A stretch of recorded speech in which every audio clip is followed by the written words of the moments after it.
मुश्किल नहीं है कुछ भी अगर ठान लीजिए।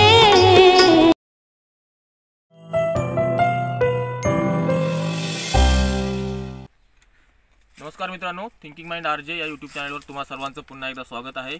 सीधी बात नो बकवास। मी डॉक्टर रवींद्र जावके। माझा जो कॉल करण्याचा वेळ आहे तो दुपारी 3 ते 5, 3 ते 6 आहे। आता त्याला आम्ही सुधारित वेळ केली आहे, दुपारी 3 ते 6 किंवा रात्री 9 ते 11 यावेळेतच कॉल करा। आणि कोटमी सर आहेत, त्यांना तुम्ही दुपारी 12 ते रात्री 9 यावेळेत कधीही फोन करू शकता।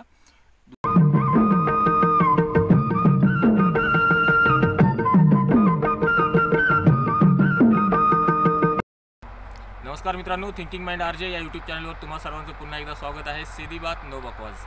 आज मी पुन्हा सय्यद सरांकडे आलो आहे, त्यांच्या प्लॉटला आलो आहे। प्लॉटची अवस्था जराशी बिकट आहे, त्यामुळे नियोजन सांगितलेलं आहे। पण आजचा व्हिडिओ बनवण्याचा टॉपिक हा आहे की बऱ्याच जणांचे फोन येत आहेत की नवीन लागवड करायची बऱ्याच जणांनी शेतं रिकामी झालीत आणि त्यांना वाटते की नवीन लागवड करावी। तर त्यांचा प्रश्न असे येतात की आता लागवड करावी का, किंवा अंतर काय ठेवावं, किंवा मग बियाणं कोणते वापरावेत, असे बरेचसे त्यांचे छोटे छोटे प्रश्न येतात। आता ऑलरेडी आपल्याच्या या यूट्यूब थिंकिंग माइंड आरजे या यूट्यूब चॅनलवर जवळपास आपले 600 व्हिडिओ झालेले आहेत। तरी आता त्या बेसिक व्हिडिओवर येतो मी पुन्हा एक नवीन शेतकऱ्यांसाठी जे नवीन शेवगा लागवड लावू इच्छित आहेत, तर त्यांच्यासाठी हा व्हिडिओ बनवतो आहे। त्यावर आपण सय्यद सरांचा परिचय घेऊयात आणि त्यांचं त्यांनी शेवगा शेती ऑलरेडी केलेली आहे, 2-2.5 वर्ष त्यांचा प्लॉट आहे, त्याच्यावर थोडीशी माहिती घेऊयात, नंतर आपण बोलूयात। सर तुमचा परिचय। नमस्कार, मी सय्यद शमीम जावके सरांचं 2 वर्षापासून परिचय आहे। 2 वर्षापासून मी शेवगा शेती करतो आणि त्यांच्या अनुभवातून चांगल्या प्रकारे शेती केलेली आहे। आणि या मागच्या 8-10 दिवसापासून थोडं माझं दुर्लक्षामुळं थोडं झाड वीक झाले, ते पण बरे होतील। साहेब, आता नवीन शेतकऱ्यासाठी आमचे मित्र आहे, नवीन शेतकरी भासून सिंग यांना पण लावायचं आहे, तर त्यांच्यासाठी तुमचं काय मार्गदर्शन असेल?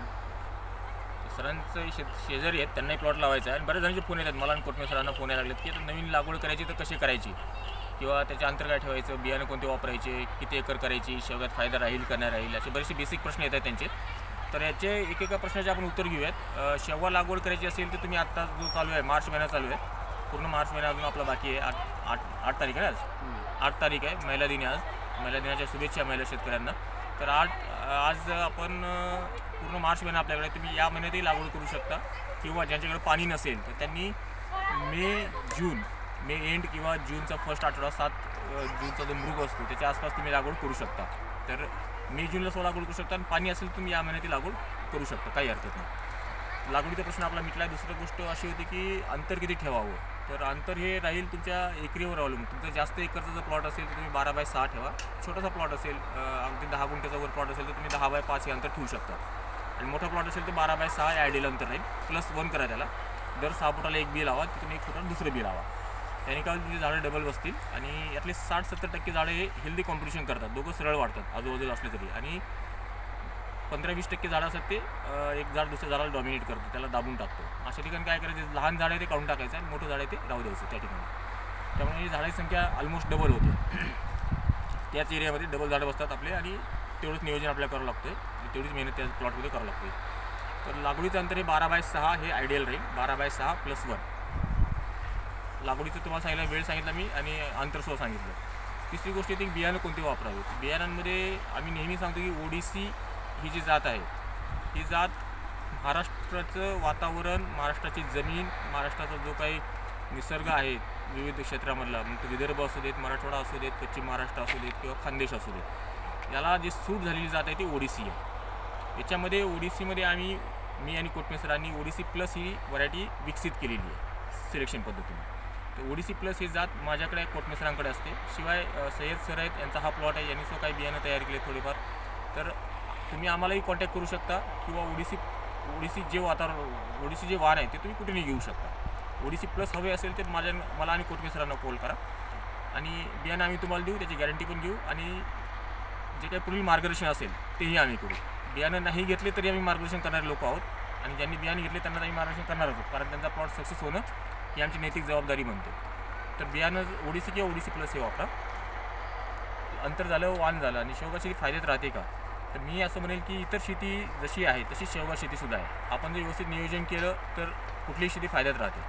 तर शेवगा शेती ही दुर्लक्षित शेती आहे, ही काय प्रत्येकजण शेती करत नाही। तुम्ही तुमच्या गावामध्ये बघा किती लोकांनी शेवगाचे प्लॉट लावले, हार्डली एका दुक्का किंवा नसेल कोणी। तर ही शेती, शेवगा शेती ही वातावरणाला थोडीशी सेन्सिटिव्ह आहे. वातावरणात बदल झाले की शेवग्यावर परिणाम होतो, बुरशी पडते, अळी पडते, शिवाय फुलगळ होते. त्यामुळे वातावरणाशी थोडंसं आपल्याला निगडीत म्हणण्यापेक्षा संतुलन राखून ही शेती करावी लागणार आहे. त्यासाठी आपल्याला बऱ्याचशा फवारणी घ्याव्या लागतील, खताचं नियोजन करावं लागेल. काही गोष्टी आहेत ज्या आपण इतर पारंपरिक शेतीमध्ये ज्या करतो त्याच ॲज इट इज आपण शेवगा शेतीमध्ये नाही करू शकत. थोडंसं नियोजन लागेल आणि हे सगळं नियोजन आपल्या यूट्यूबला आहे. यूट्यूबवर मी म्हणालो 600 व्हिडिओ आहेत. त्या 600 व्हिडिओमधून लागवडीपासून टोकन पद्धतीने लागवड करण्यापासून ते माल काढण्यापर्यंत, माल कसा काढावा, शेंग कशी एक्सपोर्ट क्वालिटी, शेंग कशी असते, शेंग कुठल्या अवस्थेत काढावी, सर्व व्हिडिओ आहेत. तुम्ही आपल्या नोट्स घेऊ शकता आणि अगदी मी सांगतो अगदी 6 महिन्यात माणूस एक्सपर्ट होऊन जातो. याच्यामध्ये छोट्या छोट्या गोष्टी बाजू लक्षात घेतल्या ना 6 महिन्यात माणूस एक्सपर्ट होऊन जातो. त्यामुळं शेवगा शेती परवडते का, तर नक्कीच परवडते. सरांचा अनुभव आहे. आणि मागच्या वर्षीचं उत्पन्न घेतलं, यावर्षीसुद्धा त्यांचा प्लॉट जरा खराब झाला, पण याच्यावर त्यांनी उत्पन्न घेतलेलं जवळपास 50-60 हजार त्यांचं उत्पन्न झालेलं यावर्षी. त्याचं लक्ष नसूनसुद्धा मागच्या वर्षी किती झालं सर अंदाजे?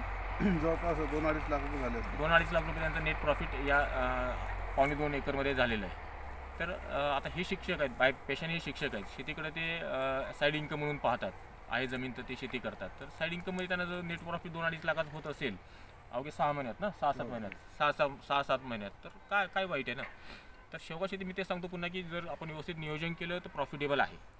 आणि शेवग्याला एक वार्षिक पीक म्हणून पाहू नका. एखाद्या वर्षी जर तुम्हाला रेट नाही भेटला किंवा शेवगा आपण म्हणतो फेल झाला 6-7 महिन्यात, 8 महिन्यात, तर तुम्ही लगेच शेवगा झाडं काढू नका. रागारागात बरेच जण त्याच्यावर रोटावटर फिरून टाकतात किंवा आवडतात त्याला ते सगळे झाडं काढून टाकतात. ते JCB लावतात, हे करून काढून टाकतात. तसं करू नका. कारण शेवगा ही बहुवार्षिक पीक आहे. हे 12 ते 14 वर्षापर्यंत तुम्हाला उत्पन्न देणार आहे. शिवाय 12/6चा अंतर जर ठेवला आपण तर मध्ये तुम्ही 3-3 वर्षाची 3-3 महिन्याची आंतरपिके घेऊ शकतात जे शेवग्याला स्पर्धा करत नाहीत. सोयाबीन झालं, टमॅटो झालं, मिरची झालं, वांगं झालं, कोथिंबीर वगैरे भाजीपाला घेऊ शकता. किंवा 3-3 महिन्यात जे काही कुठले असेल वेलवर्गीयामध्ये घेऊ शकता. जे जमिनीवर पसरणारे वेल आहेत ते घेऊ शकतात. झाडावर चढणारे वेल नको आहे.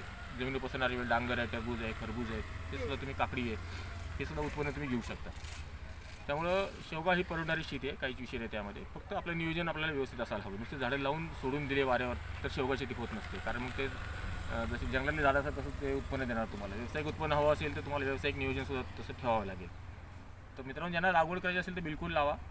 या महिन्यात पाणी असेल तर पाणी या महिन्यात लावा, किंवा मग पाण्याची वाट पहा, जुलैमध्ये लावा, जूनमध्ये लावा. पहिला पाऊस झाल्यानंतर शेवगा लावा, हरकत नाही. जे लोक मोठ्या प्रमाणात लावणार असतील आणि त्यांच्या मनात धाकधूक असेल की मी लावू का नको, तर त्यांना मी सांगेल की 6 महिन्याला एक पायलट प्रोजेक्टवर लावा. पायलट प्रोजेक्ट म्हणून लावा की अर्धा एकर 1 एकर लावा. एक प्रायोगिक प्रोजेक्ट म्हणून त्याला लावा. आणि अर्धा एकर 1 एकर लावल्यानंतर 6 ते 7 महिन्यात तुम्हाला पूर्ण त्या शेवग्याचा अंदाज येऊन जातो. मग तुम्ही मोठं 20 एकर 25 एकर लावायची डेअरिंग करा. एवढं सांगेल. अजून काही सर? ओके, धन्यवाद साहेब. थँक्यू.